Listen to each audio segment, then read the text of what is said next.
अस्सलामु अलैकुम वरहमतुल्लाहि वबरकातुहू।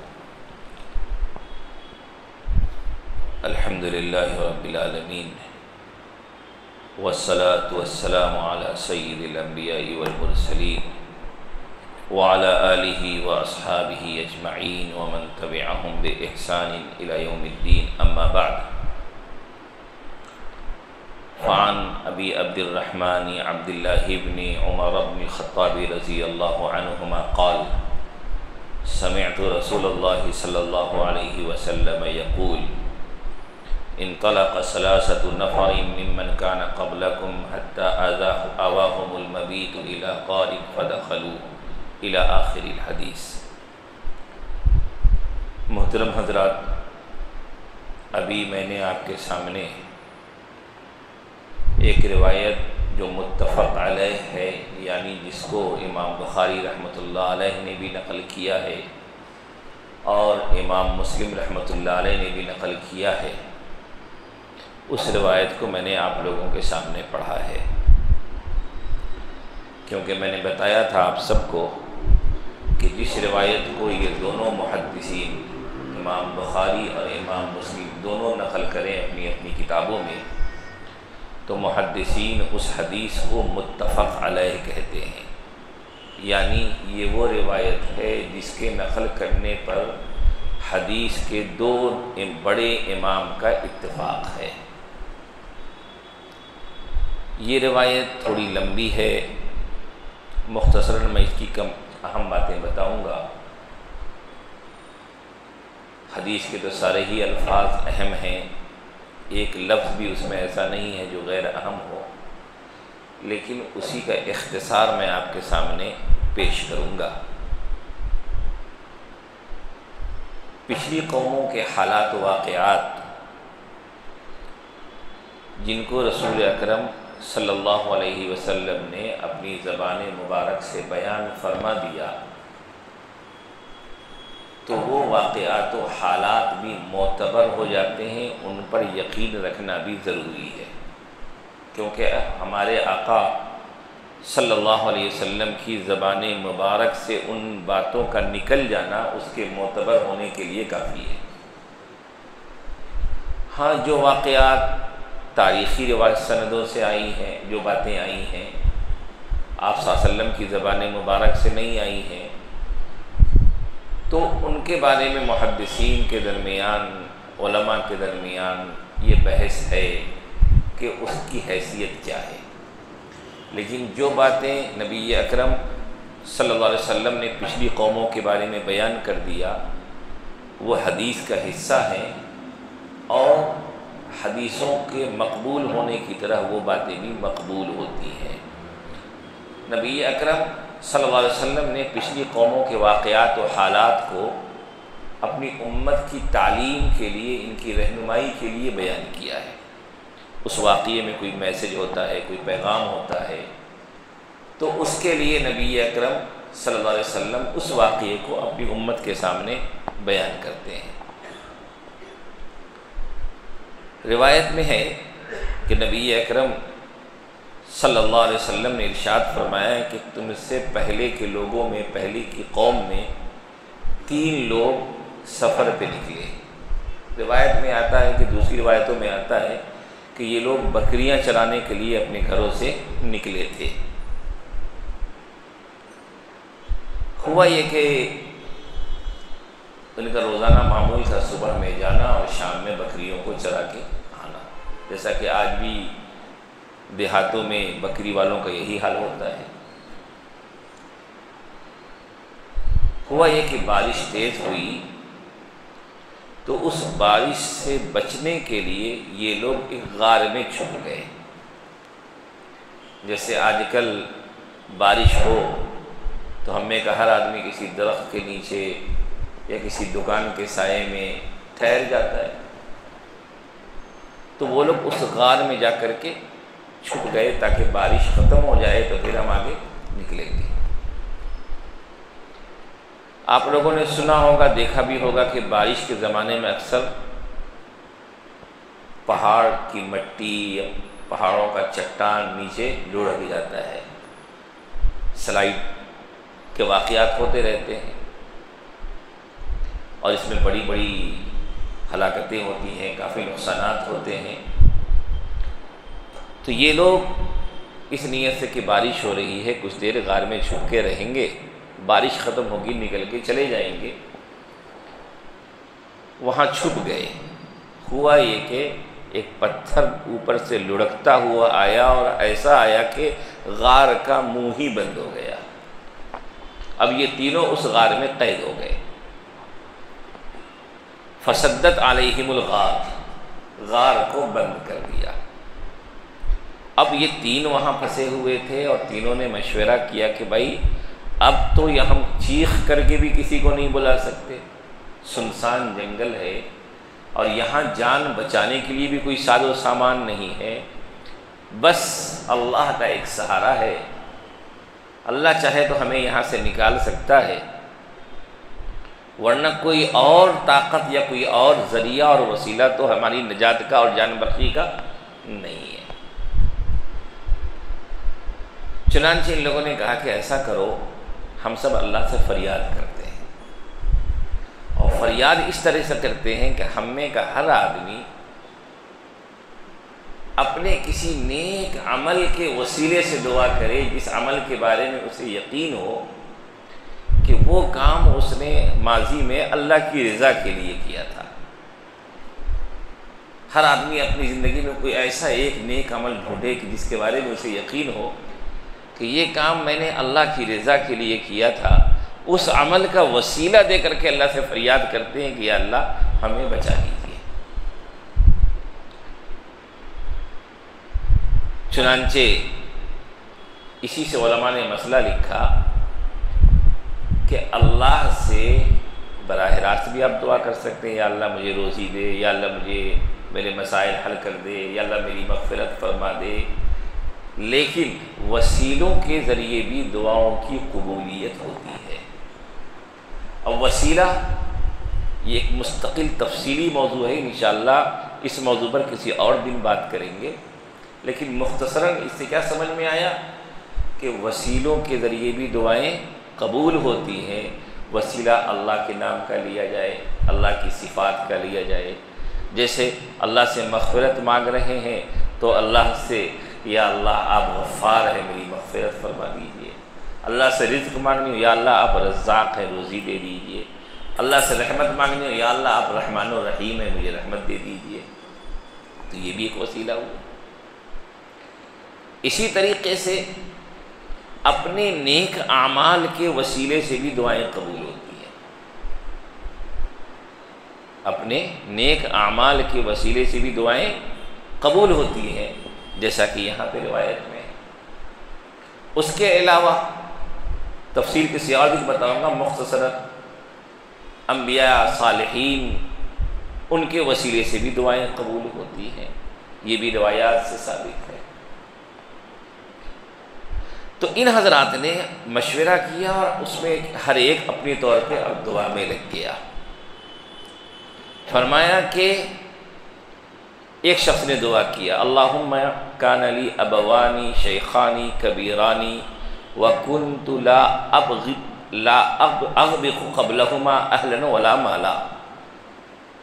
इन्होंने दुआ की कि या अल्लाह मेरे बूढ़े वालिदैन हैं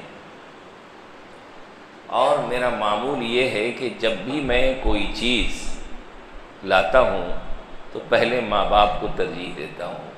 और मेरा मामला ये है कि मैं बकरियाँ चराता हूँ और बकरियाँ चराने के बाद बकरियों को लेकर घर पहुँचता हूँ, दूध निकालता हूँ तो सबसे पहले अपने माँ बाप को दूध पिलाता हूँ। एक दिन का मेरे साथ वाक़या हुआ कि मुझे घर पहुँचने में ताख़ीर हो गई थी। मेरे इंतज़ार में मेरे माँ बाप सो गए थे, मेरे माँ बाप सो गए थे। मेरे बच्चे दूध के लिए मुंतज़िर थे, बीवी दूध की मुंतज़िर थी। लेकिन मैं माँ के सिरहाने, वालिद के सिरहाने, माँ बाप के सिरहाने दूध लेके खड़ा रह गया कि वो जगेंगे तो मैं उनको दूध पिलाऊंगा, उसके बाद मैं अपने बच्चों को पिलाऊंगा, अपने घर के लोगों को दूंगा। या अल्लाह मेरा ये अमल सिर्फ़ आपकी रज़ा के लिए था, अगर आपकी नज़र में मेरा ये अमल मकबूल है तो या अल्लाह उसकी बरकत से इस पत्थर को हटा दे। गोया कि वो जो अल्लाह की रज़ा के लिए माँ बाप की खिदमत और माँ बाप की ज़रूरियात को तरजीह देने का जो उनका जज्बा था, उस जज्बे के वसीले से उन्होंने दुआ की। अभी आप लोगों ने हज़रत उवैस क़रनी का तज़किरा सुना नात में, वो बात भी याद आ गई। उवैस क़रनी कौन है? माँ की खिदमत से वो किस मकाम पर पहुँचे। नबी अकरम सल्लल्लाहु अलैहि वसल्लम से मुलाकात की वजह से उनको सहाबियत का शर्फ मिल रहा था, लेकिन यमन के कबीले मुराद के रहने वाले थे, कई मुसलमान हो चुके थे, नबी सल्लल्लाहु अलैहि वसल्लम से मुलाकात नहीं हुई थी। कई मर्तबा आने का उन्होंने इरादा किया तो नबी अकरम सल्लल्लाहु अलैहि वसल्लम खुद ख्वाब में आते और कहते, उवैस तुम अपनी माँ की खिदमत कर रहे हो, उसको छोड़ के मत आओ। मुलाकात नहीं हुई पूरी ज़िंदगी, लेकिन ख्वाब में दीदार है और नबी अकरम सल्लल्लाहु अलैहि वसल्लम गायबाना उनका तज़किरा कर रहे हैं अपने सहाबा के दरमियान। मुलाकात नहीं है लेकिन तज़किरा कर रहे हैं सहाबा के दरमियान कि एक शख्स जो कबीर यमन के इलाके से वहाँ के आने वाले वफ्द में आएगा, कबीले मुराद का होगा, कबीले कर्ण का होगा, उसके बदन में बर्स की बीमारी होगी, वो ठीक हो चुकी होगी, सिर्फ 1 दिरहम की इतनी बीमारी बची होगी। वो इंसान तुमसे मिलेगा, अगर तुम उससे अपनी मग़फ़िरत की दुआ कर सको तो मग़फ़िरत की दुआ करवाना, क्योंकि अल्लाह उसकी दुआ को कबूल करते हैं। हज़रत उमर रज़ी अल्लाह तआला अन्हु और तमाम सहाबा के सामने नबी अकरम सल्लल्लाहु अलैहि वसल्लम की ये हदीस थी कि आपने कहा कि कबीले कर्ण का एक शख्स उवैस नामी ऐसा ऐसा इंसान है, मुलाकात नहीं है ज़िंदगी में, लेकिन आका को बता दिया गया है कि ऐसा ऐसा एक इंसान है आपका आशिक। चुनांचे हज़रत उमर रज़ी अल्लाह तआला अन्हु हमेशा पूछते थे यमन के आने वाले लोगों से, इत्तेफाक से एक काफ़िले में उवैस क़रनी आए हुए थे। बुलाया उन लोगों को, कहा तुम में कोई उवैस है? कहा वो मैं हूँ उवैस। लोगों ने कहा ये हैं उवैस। कहा कि आप कबीले मुराद के हैं? कहा हाँ। कबीले मुराद में फिर कबील कर्ण के हैं? कहा हाँ। आपको बर्स की बीमारी थी? कहा हाँ। कितनी बीमारी बची हुई है? बस 1 दिरहम की बकदर बची हुई है। सारी पहचान हो गई तो कहा कि रसूलुल्लाह सल्लल्लाहु अलैहि वसल्लम ने आपको सलाम कहा है और कहा है कि उमर उनसे मग़फ़िरत की दुआ कराना, आप मेरे लिए मग़फ़िरत की दुआ कर दीजिए। उमर रज़ी अल्लाह तआला अन्हु को रसूलुल्लाह सल्लल्लाहु अलैहि वसल्लम कह रहे हैं, वो उमर जिनकी ताईद में कुरान करीम की आयतें नाज़िल हो रही है, उनको कहा जा रहा है कि आप उवैस क़रनी से मिलिएगा तो उनसे अपने लिए मग़फ़िरत की दुआ करवाइएगा।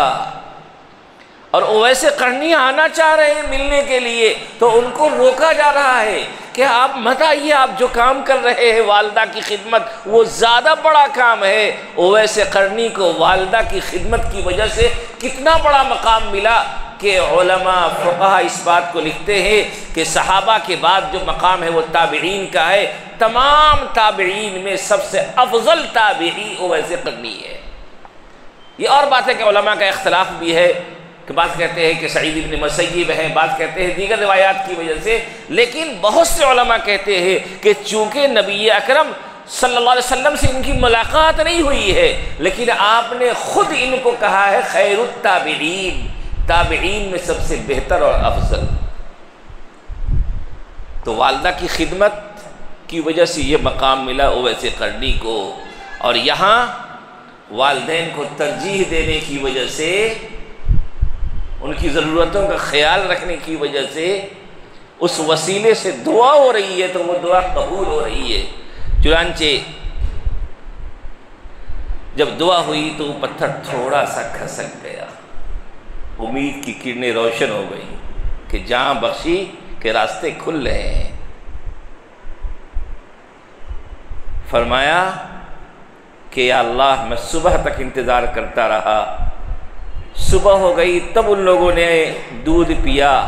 या अल्लाह, अगर मैंने ये काम आपकी रज़ा के लिए किया था तो आप इसकी बरकत से फ़फ़र्रिज अन्ना मा नहनु फ़ीही मिन हाज़िहि सख़रा, जिस मुसीबत में हम गिरफ़्तार हैं, या अल्लाह उस मुसीबत से हमें निकाल लीजिए और इस चट्टान को हटा दीजिए। लोग कहते हैं कि दुआ से क्या होता है। देखिए, जहाँ सारी तदबीरें नाकाम हो जाती, दुआएं ही वहाँ सहारा बन के आती हैं। देखिए, यहाँ पे कौन था बचाने वाला? कोई असबाब नहीं, कोई वसाइल नहीं, कोई राबता नहीं, कोई ताल्लुक नहीं, कोई ताकत नहीं, कोई मशीन नहीं, एक दुआ का सहारा था। इसने फरमाया अद्दुआ सलाहुल मोमिन, दुआ मोमिन का हथियार है। इससे मुश्किलात आसान होते हैं, नामुमकिनात मुमकिन बनते हैं, बंद रास्ते खुल जाते हैं, और जो चीज़ें आप दुश्वार समझ रहे हैं अल्लाह उनको आपके लिए आसान कर देता है। इसलिए असबाब व वसाइल इख्तियार करें, लेकिन दुआओं से रिश्ता कायम रखिए, क्योंकि दुआओं की बरकत से ही असबाब व वसाइल में तासीर और कामयाबी पैदा होती है। उसके बाद अभी भी उतना नहीं खुला था, क्योंकि अल्लाह ताला को इस वाक़ये के ज़रिए इन तीनों की ज़िंदगी को और इनकी दुआओं को नमूना बनाना था बाद के लोगों के लिए। चुनांचे एक शख्स ने कहा, ये दुआ किया कि या अल्लाह, मेरे दोस्ताना ताल्लुकात एक लड़की से थे और उसने मुझसे ख़ास रकम का मुतालबा किया कि इतना रकम मुझे, इतनी रकम तुम मुझे दे दो तो मैं तुम्हारा शौक़ पूरा कर दूँगी। मैंने बड़ी मेहनत से उस माल को जमा किया और जमा करके उसको दे दिया, और मैं उससे बड़ी मोहब्बत करता था, बहुत मुझे उससे मोहब्बत थी, बड़ी मेहनत से मैंने उस माल को जमा किया था, वो माल मैंने उसे दे दिया। अब जब मैं अपनी मुराद के लिए आगे बढ़ा तो उसने फ़ौरन कह दिया, ऐ अल्लाह के बंदे, अल्लाह से डर, ऐ अल्लाह के बंदे, अल्लाह से डर, और नाहक तू मेरा इस्तेमाल न कर। फरमाते हैं उसने दुआ की, या अल्लाह, फ़ौरन मुझे आपका खौफ ऐसा तारी हुआ कि महज आपके खौफ से कोई रुकावट नहीं थी, तमाम असबाबों, तमाम रास्ते आसान थे, महज आपके खौफ से, जो उसने मुझे आपसे डरने के लिए कहा, महज आपके खौफ से मैंने उस बुराई को छोड़ दिया। या अल्लाह, मेरा उस बुराई को छोड़ना आपको महबूब था, तो उसकी बरकत से इस चट्टान को हटा दे ताकि इस मुसीबत से हम निकल जाएं। नबी अकरम सल्लल्लाहु अलैहि वसल्लम फरमाते हैं कि चट्टान थोड़ा और खसक गया। उलमा ने लिखा, जिस तरह अल्लाह की रज़ा के लिए कोई नेक काम करना अल्लाह को महबूब, मकबूल और नजात का ज़रिया है, ऐसे ही अल्लाह के खौफ से किसी बुरे अमल को छोड़ देना भी इंसान को अल्लाह का मुकर्रब बना देता है। ये ख्याल कि मेरा अल्लाह मुझे देख रहा है, मैं इस बुराई को कर रहा हूँ, मैं सबकी नज़र से छुपा हुआ हूँ, लेकिन मेरा अल्लाह तो मुझे देख रहा है, मेरे अल्लाह की नज़र से मैं पोशीदा नहीं हूँ, क्योंकि मेरे अल्लाह की शान है, ला यख्फा अलैहि शैउन फिल अर्ज़ि वला फिस समा, कि आसमान और ज़मीन की कोई चीज़ उस पर मख्फी नहीं है, व हुवा अलीमुम बिज़ातिस सुदूर, वो तो दिलों में पोशीदा चीज़ों से भी वाकिफ़ है। मैं बुराई करने के लिए तमाम लोगों की नज़रों से छुप सकता हूँ, लेकिन उस तन्हाई में भी मेरा अल्लाह मुझे देख रहा है, मैं अल्लाह के सामने, अल्लाह की नज़र के सामने बुराई नहीं करूँगा। अल्लाह के खौफ से कोई इंसान किसी बुराई को छोड़ता है तो वो अमल भी अल्लाह को इतना पसंद होता है कि अल्लाह उस अमल की बरकत से उसके अंदर नूर ईमान और कुर्बत की ताकत पैदा फरमा देते हैं। ये भी अल्लाह का मुकर्रब बनाने वाला अमल है। उलमा ने लिखा है कि जब गलत कोई चीज़ सामने हो, एक रिवायत भी है इस सिलसिले में, और इंसान उस गलत चीज़ से अपनी नज़र को अल्लाह की रज़ा के लिए फेर देता है, हटा लेता है, अल्लाह इसकी बरकत से उसके अंदर ईमान का नूर पैदा फरमाते हैं जिसकी हलावत वो महसूस करता है। तो अल्लाह के खौफ से बुराई को छोड़ना भी ये हमें अल्लाह के करीब करने वाला अमल है, अल्लाह का महबूब बनाने वाला अमल है। चुनांचे पत्थर खसक गया, लेकिन अभी भी गैर अन्नहुम ला यस्ततीऊन अल-खुरूज मिन्हा, इतना होने पर भी वो लोग उससे अभी निकल नहीं सकते थे। तो तीसरे की दुआ हुई, या अल्लाह मेरे पास एक मजदूरी करता था, उसने काम पूरा किया, जाते वक्त अपनी मजदूरी लिए बगैर चला गया। मजदूरी लिया नहीं, मजदूरी लिए बगैर चला गया। अब मुझे बड़ा अफसोस हुआ कि एक गरीब अपना हक छोड़ के चला गया। तो मैंने उस माल को अलग करके उस माल में इजाफे की तदबीर सोची कि उसका माल ये उसका हक है, जब आएगा मैं उसे दूंगा, और जब तक मेरे पास रहे इसमें इजाफा होता रहे, ताकि उस गरीब के माल में बरकत होती रहे। चुनांचे फसम्मरतु अजरहु हत्ता कसरत मिनहुल अमवाल, कि मैं उसके उस माल को नफ़ा में, खेती में, दीगर चीज़ों में लगाता रहा, यहाँ तक कि बहुत ज़्यादा माल हो गया।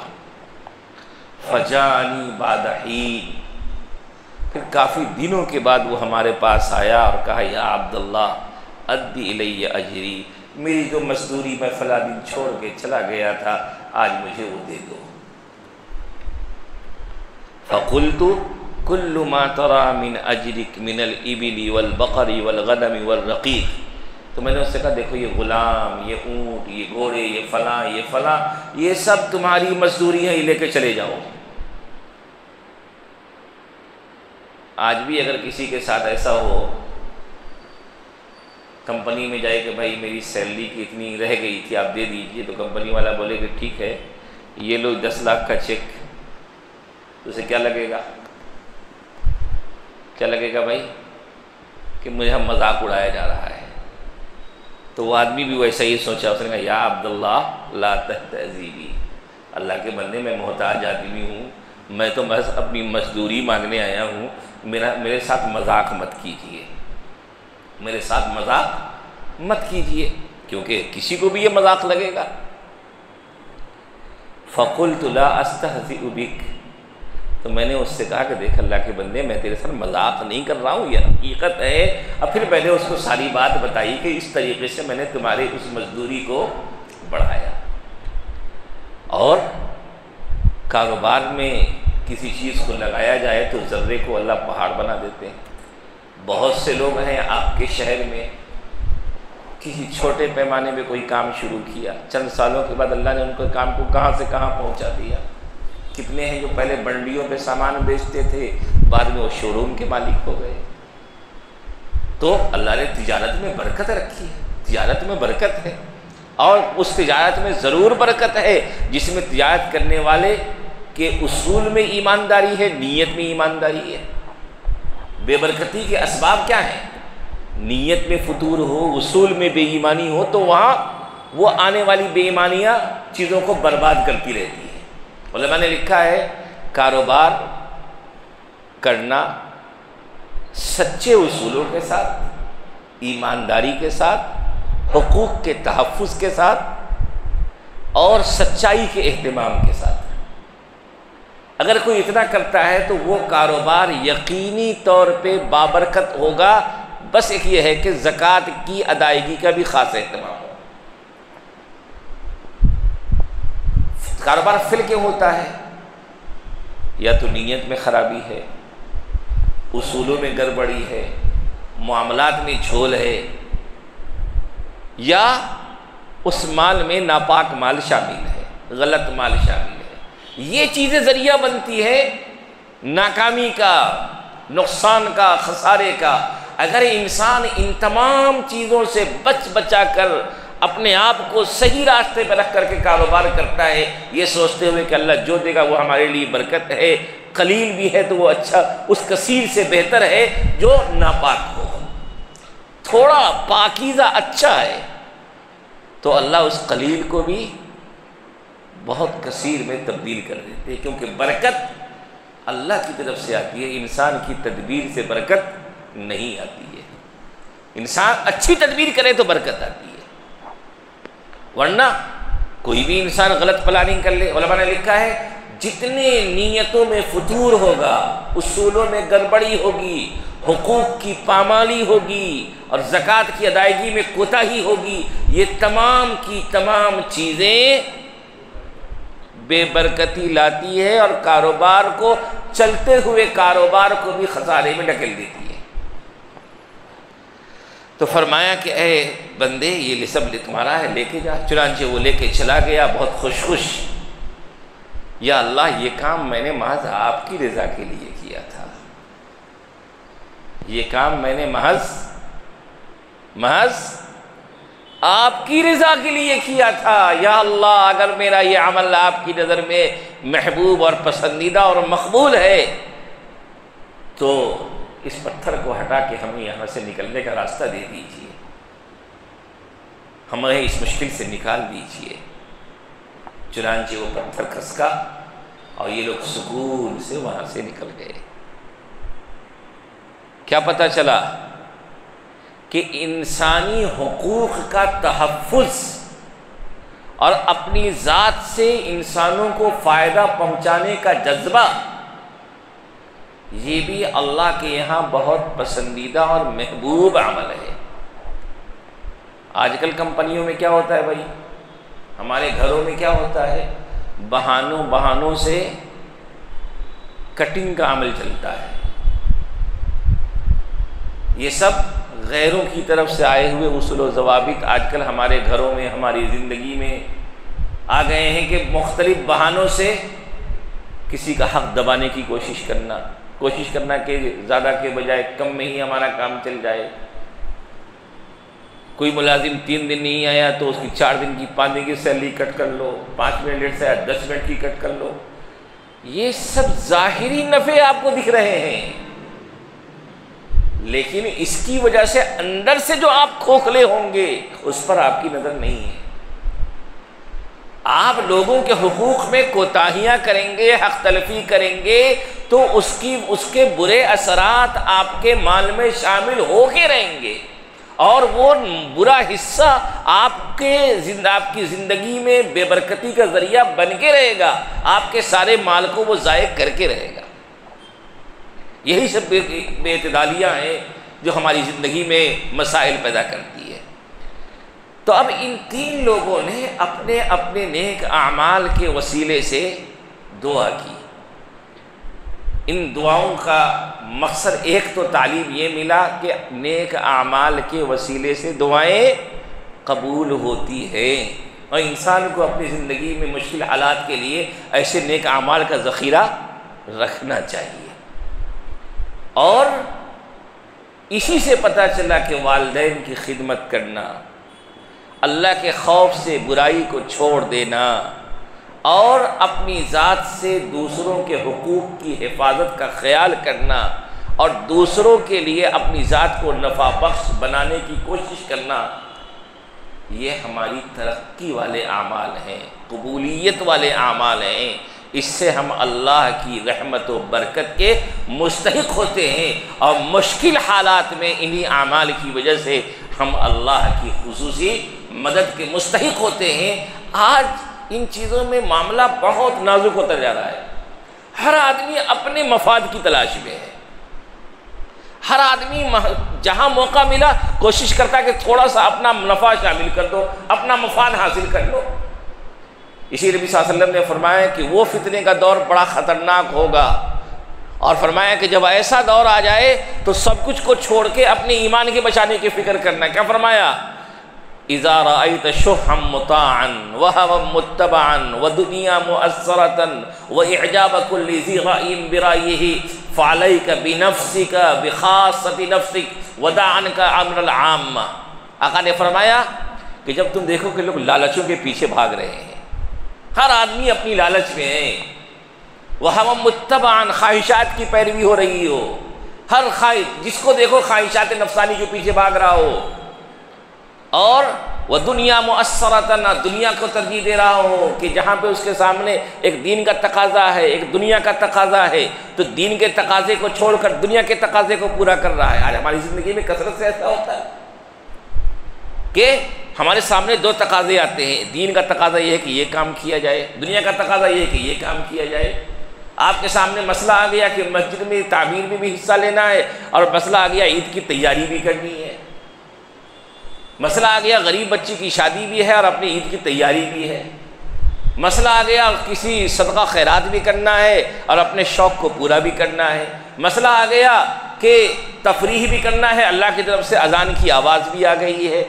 यानी जब कभी भी दीन का तकाजा कुछ और हो और दुनिया का तकाजा कुछ और हो, तुम ये देखो कि लोग दीन के तकाजे को छोड़कर दुनिया के तकाजे की तरफ बढ़ रहे हैं, और हर आदमी अपनी राय पे खुश है कि मैं जो समझ रहा हूँ वही अच्छा है, मेरी राय सबसे अच्छी है। हर आदमी अपनी राय को मजबूत समझ करके उसी पर इतरा रहा है। फरमाया जब लोगों में ये मिजाज हो जाए, समझ लो कि ख़तरनाक पकड़ का फितने का ज़माना आ चुका है। ऐसे वक्त में अपने दीन और ईमान की बचाने की फ़िक्र करना, क्यों? ये फितने का ज़माना है, इसमें हक़ पर कायम रहना बहुत मुश्किल होगा। ऐसा लगता है कि आजकल हम लोग उसी ज़माने से गुजर रहे हैं।